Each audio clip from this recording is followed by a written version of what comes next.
guys, Boss Saw here. We are back with my WWE 2K14 Universe mode.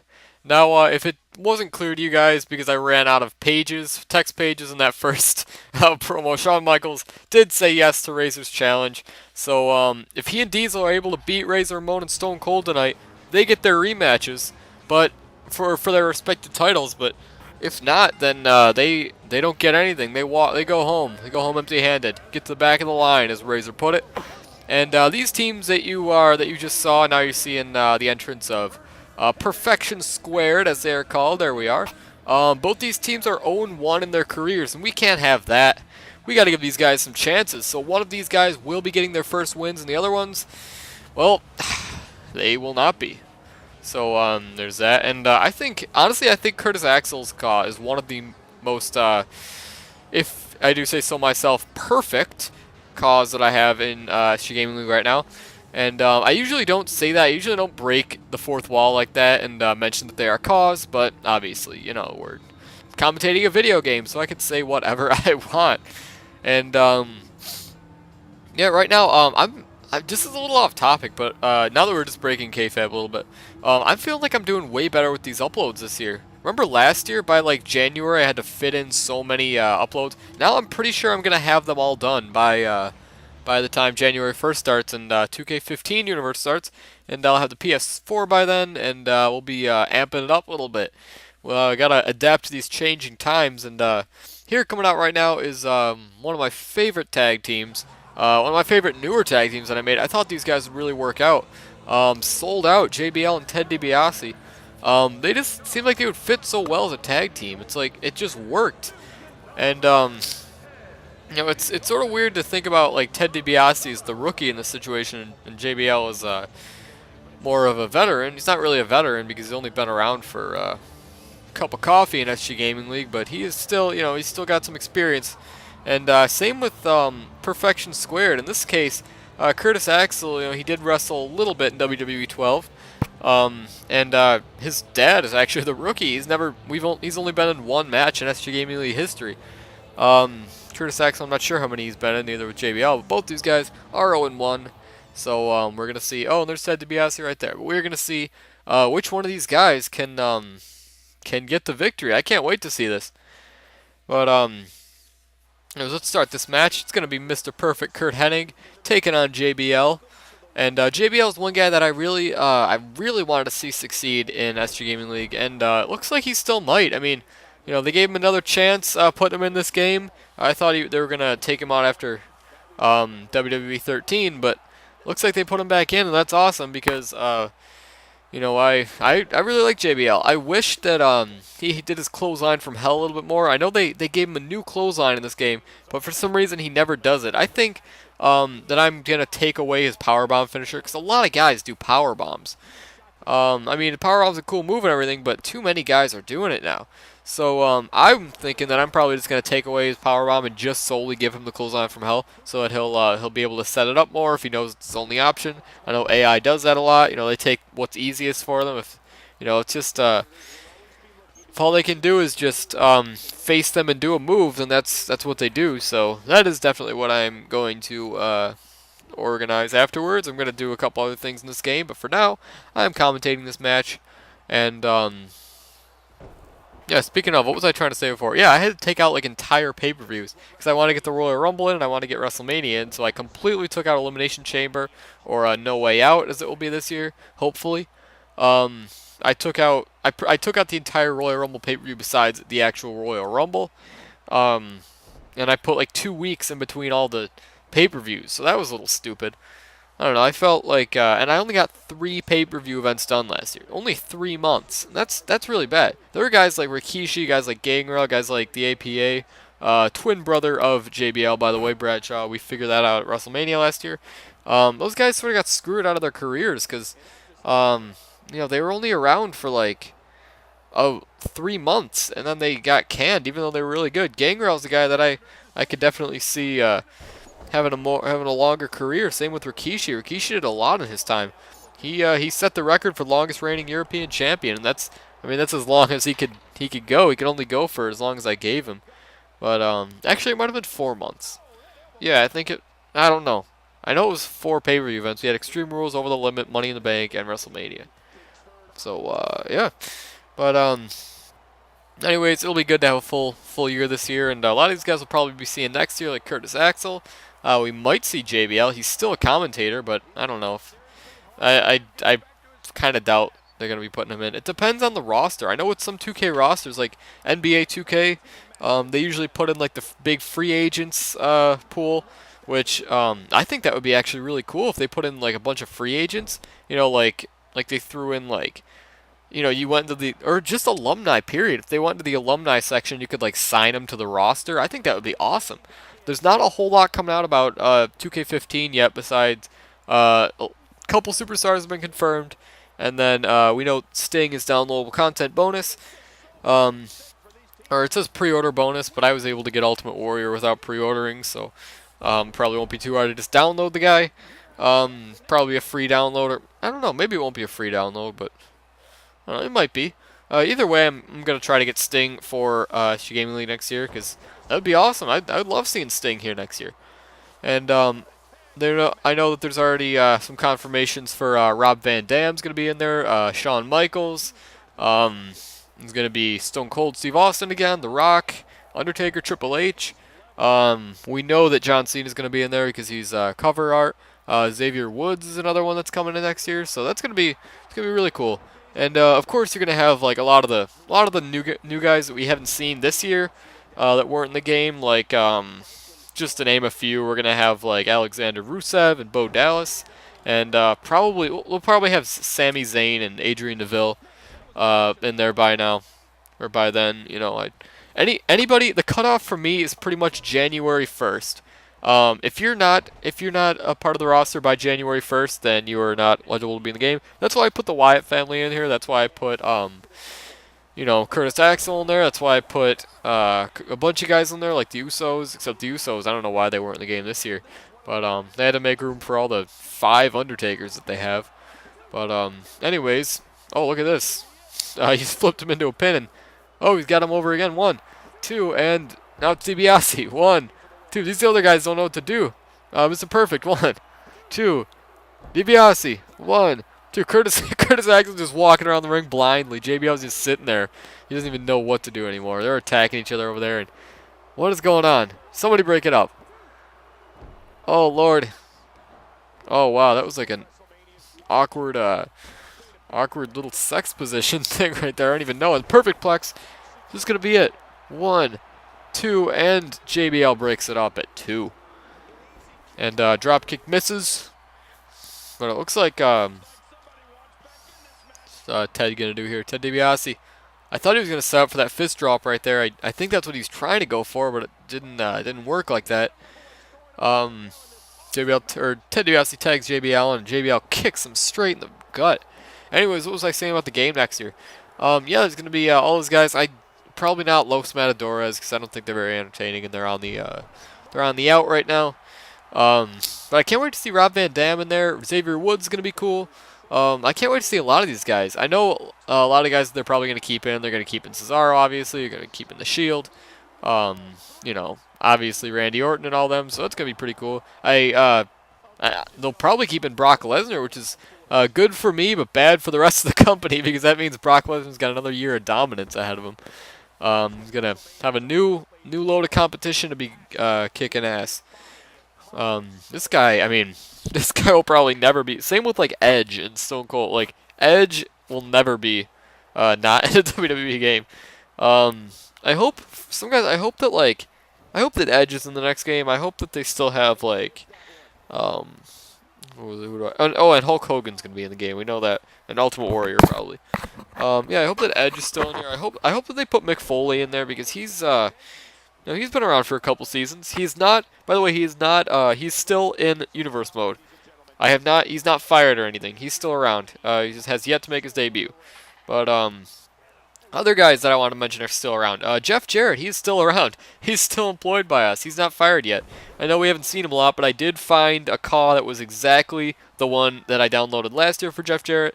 So hopefully he can find himself some success this year as soon as he debuts. I just got to fit him in somewhere. I don't know. It's gonna be I don't know. It's just gonna be whenever I feel like fitting him in, he's gonna be in. But where did I put my drink anywhere down here? It's annoying. JBL, is that? Oh, that's not it. Kurt Hennig broke it up. No, looks like both these guys have had some close calls here. I really couldn't tell you who I think is gonna win at this point. Looks like JBL just gets poked right in the eye. That's a classic JBL move, classic heel move, period. And hot tag for Kurt. Kurt Hennig gets in here.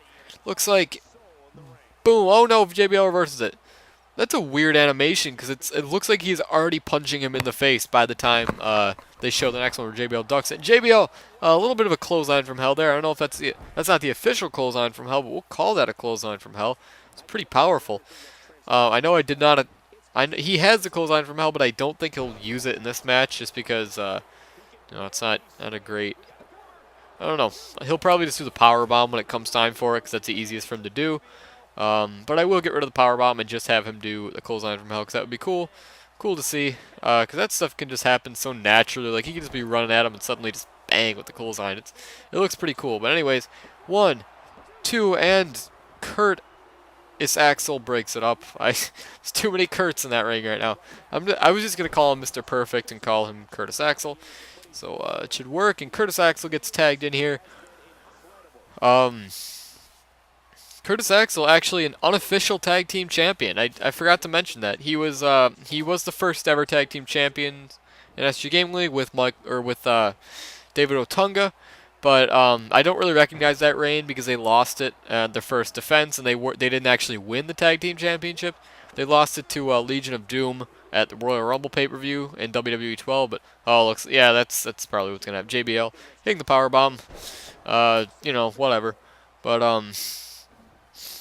looks like Ted DiBiase's going to break it up. And yes, he does. Just kitchen sinks the shit out of Mr. Perfect and just nails him right there. And Sold Out gets their first win. They are 1-1 right now as Perfection Squared looking not so perfect with an 0-2 record.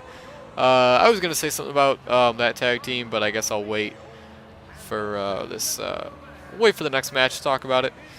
That's what we do. Limited time. Alright, you guys, our next match of the evening, we have got a little bit of a contract match here. It's going to be X-Pac versus Scott Steiner, the debuting Scott Steiner. But Scott Steiner, since we have a lot of guys on this roster and only a limited space for him, Scott Steiner is going to face X-Pac tonight. Former two-time television champion X-Pac with a record of 5-6, which is not horrible. He's going to face X-Pac tonight, and if he wins, then he gets a contract in SG Gaming League. If he loses, then we will not be seeing Scott Steiner again. But, yeah, so I hope he wins tonight. I mean, Scott Steiner would be cool to have in Universe Mode. I hope we see more out of Scott Steiner. If he wins this match, that is. And X-Pac, he's a fighter. This guy's he's beaten pretty good competition in the past. So we're going to see if X-Pac can get it done tonight in his debut or his return in WWE 2K14. First time we're seeing X-Pac this year. X-Pac is a triple seasoner. He debuted in WWE 12 at the Royal Rumble. And he was with us all of last year and hopefully all of this year, unless, injury or something happens. X-Pac did get injured. That's put an end to his WWE 12 season when he was actually tag teaming with Jeff Jarrett. They were getting number one contenders matches. They were going pretty far, but then X-Pac got injured, and Jeff Jarrett. That's originally why the NWO tag team became Kevin Nash and Jeff Jarrett because X-Pac was injured. But anyways, Scott Steiner making his debut. I'm kind of glad that you can't hear the theme music of all these guys because it's all the NWO theme music. Because for some reason, I would like to have his siren theme music or the Holla If You Hear Me. That would be kind of a cool thing to put in there. I wish I knew how to put custom entrance themes in there because that would be really cool. I would do a lot of stuff with custom entrance themes. But yeah, anyways, we're gonna get this match started. Let's see what happens. I'm excited. Will Scott Steiner get a SG Gaming League contract, or will X-Pac put an end to his dreams here tonight? End them pretty early. And by the way, we do have a couple contract-related matches tonight. As you guys may know, Macho Man Randy Savage, he is currently at a 3-match losing streak. Now, I did terminate the 4-on-your-out rule, but there's a lot of guys in this roster. So if Randy Savage can't hang with the best of them, then he's gonna have to spend some time away for a while. So Randy Savage is gonna get a match tonight against an opponent that will be announced later. And if he loses that match, then he's gonna take a little break for a while. He's gonna go on the shelf for a little bit until he can come back stronger. This isn't a permanent thing. Randy Savage, he's been a valuable asset to the company over the past couple of years, but yeah, ever since he returned this year, he hasn't shown us much of anything. I mean, the matches he's been in have been pretty hard. I think he's been in 2 battle royals and a match with Hulk Hogan, I believe. So those aren't pretty bad losses, or those aren't like embarrassing losses. Anybody would lose those matches, but Randy Savage, he's supposed to be a top tier guy, and so if he can win this match tonight, then he stays in the company. But he'll probably get a little bit lower booking. He'll probably go back to his mid-carder days, back when he's European champion in WWE 12. But yeah, if he can win this tonight and he stays with us, if not, then we're gonna give him some time off, some time to come back rejuvenated. And I'm rambling now. You're just gonna have to see what happens, I guess. We'll see. But X-Pac really taking advantage of Scott Steiner right here, and it looks like got that arm wrench, and Scott with a big knee is lifting it right into the sternum of X-Pac right here. By the way, his name in the game is not X-Pac. I know that it's Six-Pac, or Six, as it is in the the technical name for it. The announcer calls him Six-Pac, and oh my God, Scott Steiner with the power. But yeah, the name is Six-Pac, but he's always been X-Pac, and I like that better, so I am going to continue to call him X-Pac. He'll be booked as X-Pac. I'll refer to him as X-Pac. It's just the name on the nameplate will read Six or Six-Pac, or something like that. He'll always be X-Pac though. 1, 2, and no, just a kick out at 2. You see, with Scott Hall and Kevin Nash, you couldn't really do that because I don't know. I mean, they're pretty big in the I don't know how to describe it. Like, how do I describe this? Like, Razor Ramon and Scott Hall were 2 completely different gimmicks. Razor Ramon was the WWE one. Scott Hall was the more WCW one. So I chose to start referring to him as Razor Ramon, not just because that's his name in the game, because it just felt right to do. Same with Kevin Nash and Diesel. Diesel, they were 2 pretty big. Kevin Nash was WCW, and Diesel was more the '90s WWE. So he's Diesel this year, just because we got the 30 years WrestleMania. But 6, that just doesn't make sense. I don't like it. Steiner Screwdriver we just saw there, a very impressive move. That's one of my favorites. If Scott Steiner gets signed, then we're gonna be seeing that move a lot, and I'm excited for it. And X-Pac, though, he kicked out. Now he's taking advantage more, and Scott with a big shoulder block. Scott Steiner would be a cool guy to have in Universe mode, mostly because I thought about signing him a couple of years ago when the NWO was on the rise, and they were they made their Royal Rumble debuts, and it was all those guys from NWO. And I thought about signing Scott Steiner. I thought that he would be a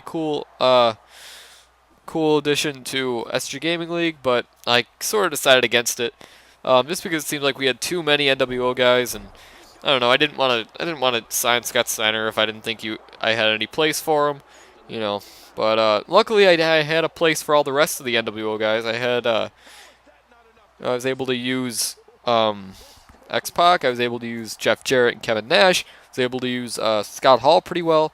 But Scott Steiner, he just didn't seem like he would fit in anywhere.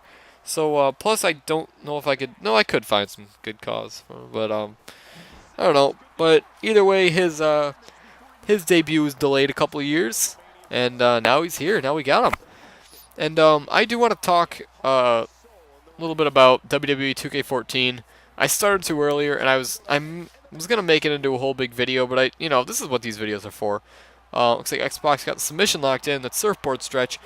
But anyways, I hope that there is no theme next year for the game. I hope that it's just, what they always used to do from WWE 12 and back, when there was just, it was just the main roster. I don't want any more legends. Obviously we'll have legends, but I liked back in the WWE 12 season when it was just like the regular guys and there was a few legends. Like we had, Stone Cold in there, and that was awesome. We had like Brock Lesnar and I think we even had like Ricky Steamboat, and we had a couple random legends, and like Jerry Lawler was in there. But yeah, I hope that it's like that next year. Because I liked it a lot better. And this year, it all seemed to work out because we had the Legends brand and the Raw brand. But I kind of liked seeing, I like WWE 12 a lot. I love doing WWE 12 stuff. It was my favorite season yet. I really liked. I liked the roster. I liked I liked everybody. That's why I have a lot of plans for WWE 2K14 as it stands right now. And even if there are legends in there, I don't know. I might not use them, but one. Looks like Scott Steiner got the pin. 1, 2, 3. Scott Steiner earns himself an SG Gaming League contract. Wow, that's very, very awesome. I can't wait to see Steiner with us. He will be joining us for the at least the rest of the season. If he does so well, then I'll probably promote him in WWE 2K14. But that is all in the future. We're going to see what time will tell. And it looks like we're going to move on to our next match. Alright, you guys, it is time to figure out the fate of Macho Man Randy Savage here tonight. Will he take a leave of absence? Will he continue in SG Gaming League with us for the foreseeable future? In order to do this, he would have to get his first victory since 2012. Since his days back in, WWE 12. He used to compete for that European championship against guys like William Regal, guys like Shawn Michaels, guys like, everybody that used to compete in that division. Excuse me. But, so I can't wait to see. We're going to have to figure out who his opponent is first. Just kidding, I'm the general manager. I know who his opponent is. I set up these matches. I know who it is. Ha ha ha ha. Yeah, you're going to have to figure it out yourself. But look at that ring attire today. He really dressed up for this occasion. Could be his last match for a while. So, he really dressed up. Let's see who his opponent is going to be here tonight. Oh, I recognize that music. It is the hardcore legend Mick Foley. We were just talking about him earlier. Mick Foley making his debut in WWE 2K14. I told you he wasn't gone forever. This guy, I've always thought if you need somebody to get you need somebody to go away for a while, Mick Foley's the guy who can do it for you. In WWE 12, he actually retired Chris Jericho at WrestleMania. I gave him a career-threatening match against Mick Foley, and he was able to. Mick Foley got the win and lost Chris Jericho's job. Now it looks like he's gonna try to try and take out Randy Savage for a little while. If he can do that, Mick Foley got a very impressive record here in SG Gaming League. I believe he is 9-5 right now. What is he? 9-4. Wow. Okay. Awesome. And Randy Savage is 2-4 right now. So he used to be 2-1, which is. He was only. I didn't realize he was only in 3 matches in WWE 12. I know he won that European Championship in like his first match against William Regal.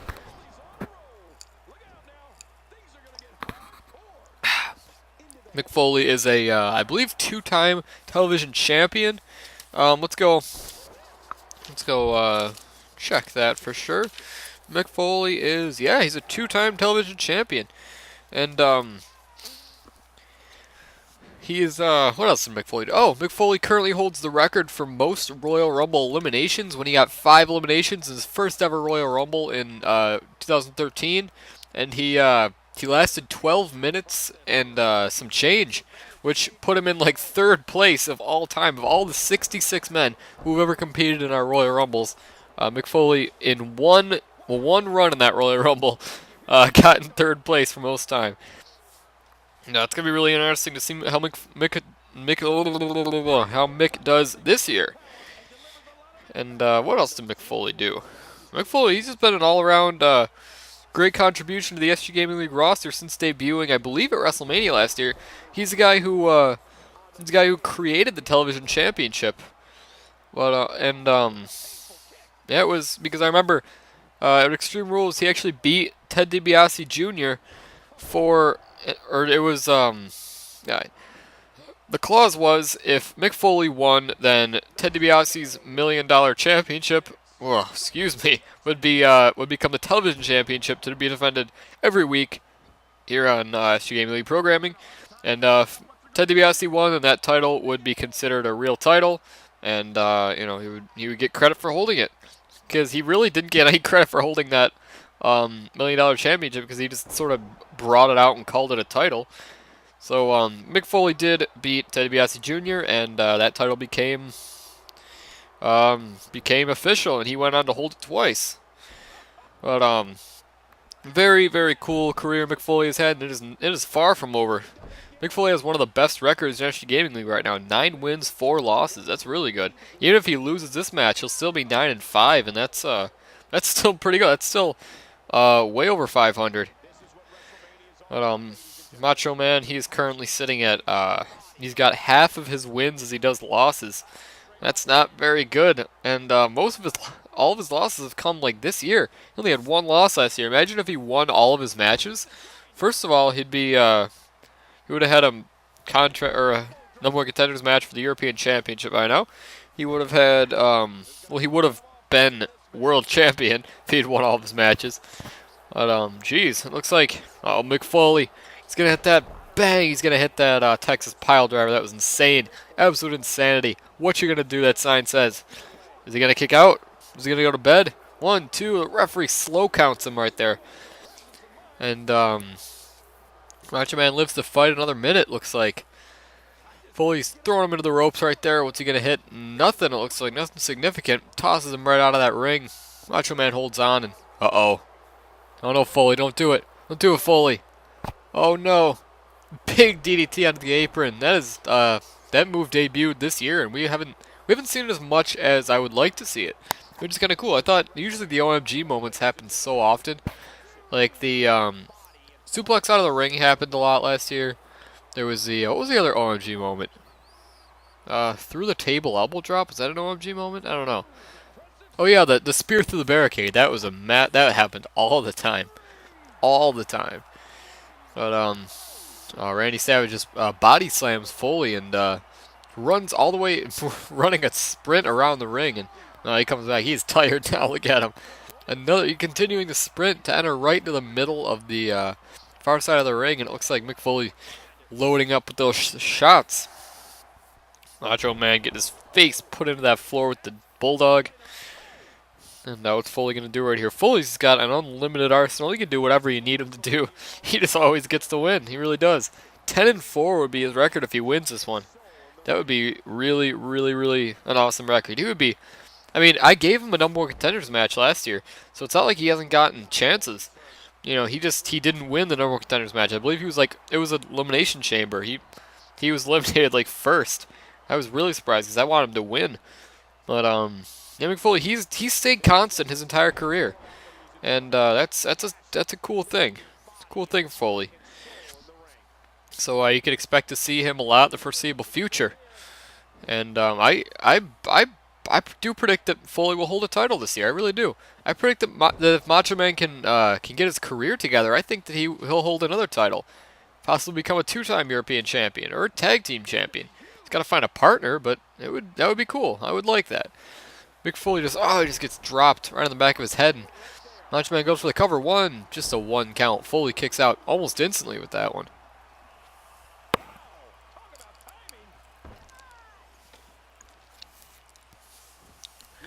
Foley, he goes for the pin. 1, 2, and just a kick out at 2. Just a 2 count. I'm going to see some 3s here. Got to see 3 count. Got to see somebody. Somebody's fate is going to get sealed. Either Macho Man will be fired or nothing will happen to either of them. Because if Mick Foley loses it, then it's just a loss. There's no, oh my god, just almost a 3 count. What was I trying to say? God, my vocabulary is going away. I gotta read books more. Like I never know. Like I can never use any high depth vocabulary anymore. I used to all the time. Like last year and the year before that, I had a lot of in depth vocabulary.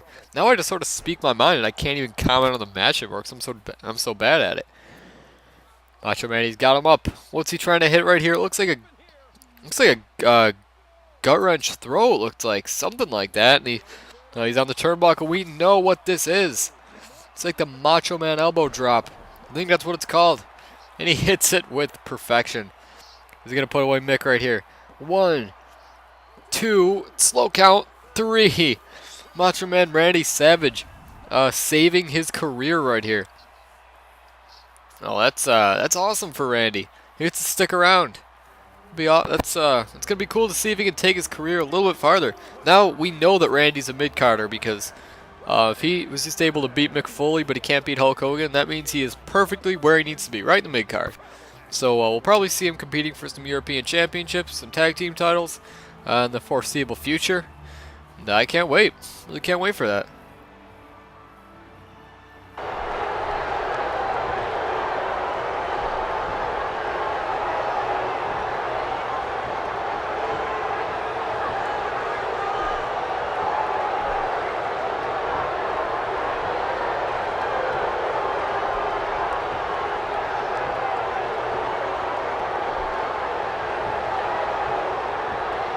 Alright, well that was weird. But anyways, you guys, it's time for our dark match of the evening. Yokozuna taking on Rick Rude. And both these guys, they've been working their way up in the SG Game League. They're both rookies. They're both, let's see what their records are currently at. Rick Rude, I know, is 1-2. Yokozuna is 1-1.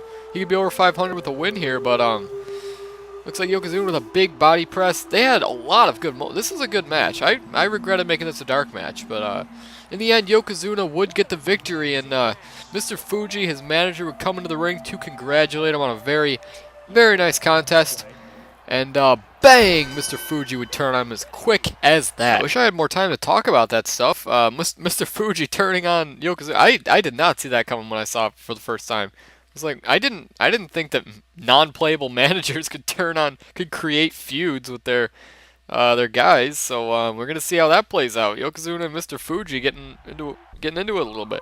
Another thing I want to talk about, Mick Foley, his promo, it was a little bit eerie. He was obviously, we weren't supposed to know who he was talking about because it was getting censored a little bit, but he was talking about a guy who had a short but successful career, I think he said, and I guess he's coming back. So I guess we're gonna see. I have no idea. I honestly have no idea what he's talking about. So nothing was said to me about anybody coming back. Nothing. Nobody cleared anything with me. So I guess I'm gonna have to be as surprised as you guys are about who Mick could possibly be talking about. Anyways, here's our world champion, Razor Ramon, Legends champion. He's actually finally, you saw his promo. It was so inspiring earlier. I loved listening to that promo. Razor Ramon finally. I mean, you guys don't understand. This guy's been trying to have a title for so long, and finally he's our world champion. I mean, ever since the Royal Rumble, he won the Royal Rumble, and he just could not challenge, or he challenged CM Punk and lost. And then the whole rest of his time, he was trying to get a title in WWE 12, and he just couldn't do it. He just could not win the big one. Then WWE 13, he returned to try and get the world title. That's what he said his goal was. He was only there to win that world title. He couldn't do it, but now he finally got his chance. Beat Hulk Hogan, beat Shawn Michaels. Finally was given that opportunity. I believe he beat Randy Savage too, or something. I don't know. He might have. I have no idea. But Stone Cold's the same way. He's been around since the very, very beginning, and he's always made it so close, but just was never able to win anything big. I mean, this guy set records in the Royal Rumble for. At the time, he tied the record for most eliminations, and he set the record for longest time in the ring. He stayed in there for over 17 minutes, and that record is still standing to this day. I'm gonna see if anybody can beat it this year at the Royal Rumble. I highly doubt that will ever be broken. That was almost 20 minutes he was in there. I mean, I've never even heard of those times. But finally, Stone Cold. This has got to be the year for all the guys who are just workhorses around here, because Stone Cold's been in a lot of matches. So same with Shawn Michaels, though. I mean, Shawn, you know, he's been around for a little while, former European champion and now former Legends champion. Um, Shawn Michaels' record is 7-9, which isn't great. A couple of those losses, though, have come in very recent weeks. When he's gotten losses to Yokozuna, um, he lost. He lost to Razor Ramon. He lost to somebody else. I think he might have lost to Ultimate Warriors. I don't know. I have no idea. But either way, you know. But he does not. He doesn't have the record that a champion should have. I feel like Razor Ramon. He is 10-6. That is the record that a champion should have. Over 500. You know, he got some room for some losses without being under 500. Stone Cold Steve Austin, 10-11. He's been making his way up. He's on like a 4-match winning streak right now. Yeah, and we're gonna see Diesel later. Diesel actually has a very nice record too. Diesel is 17-12, which is really, really, really good. Diesel currently is in like third place for most, or second or third place for most wins in SG Gaming League history and most matches in SG Gaming League history. This guy's been around for a while. He's a bona fide veteran, former tag team champion, and now former European champion. You know, 2 titles in just a couple, just like under a year. That's hard to do. You know, this guy is definitely deserving of some big props. But actually, you know what? Let me think about it. Have we been going for a year yet? Since WWE 12, I want to see if the combined weeks are a year. Kane held the title for 224 days.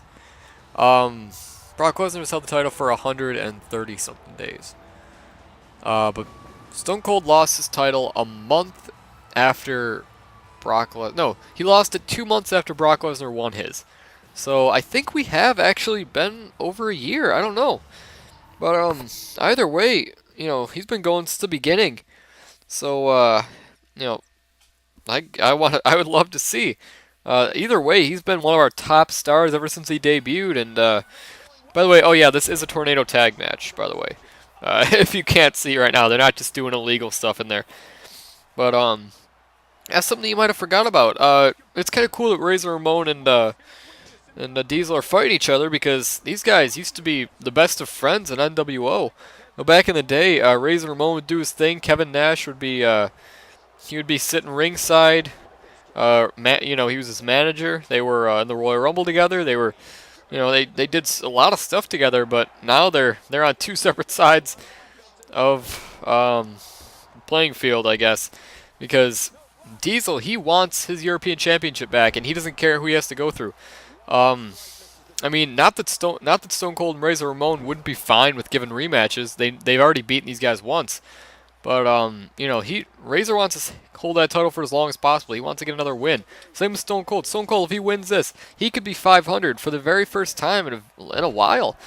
You know, he was like 6. He was 6-11 up until this year when he finally became 10-11. You know, so there was not a whole lot of hope for him being over 500, because Stone Cold, he didn't win a whole lot last year. He would win just enough so he could be in the number one contenders matches, but then he would lose the number one contenders matches. And he would lose the big match. He would lose title matches. He would lose elimination chambers, Royal Rumbles. You know, this guy. And last year he went on such a big losing streak. He was losing to Ken Shamrock over and over again. He lost to. He was like in dark matches and losing them. So, you know, that was really when he felt like he needed to step it up. And since then, he has done everything he could to step it up, and I believe that he's a very worthy European champion. I mean, if he wins this, he's got a 5-match winning streak. That's almost Brock Lesnar status. Brock Lesnar currently has the record for longest winning streak. He is currently at 7 right now, 7 matches in a row. And he doesn't even wrestle every week. He's had that record since late last year. The last time he lost was in a tag team match, I believe. It was him and Brodus Clay, Kofi Kingston, a Team Lesnar, taking on the Usos and I want to say Daniel Bryan or Ryback, someone like that. And you know, he just I think like Brodus, he didn't even get into the match. Brodus Clay cost him the loss, and unfortunately that was what did it for him. And then his winning streak started right there. Since then, he has won 7 straight matches without a single blemish. But Razor, look at this. He can have the Razor's Edge locked in on Shawn Michaels, and Diesel looks like he's going for the pin on Stone Cold. 1. Oh, and just kick outed. Razor Ramon hits that. Looks like he's dragging him to the middle. Diesel's preoccupied. 1, 2, and 3. Razor Ramon and Stone Cold win once again. Stone Cold's got a 5-match winning streak. He is 500, and they do not have to give Shawn and Diesel their rematches. And I don't know what this is because Shawn didn't win the match, so I don't know what they were doing here. But anyways, you guys, thank you very much for watching, and that's it for me, you guys. Boss Stands Tall is out.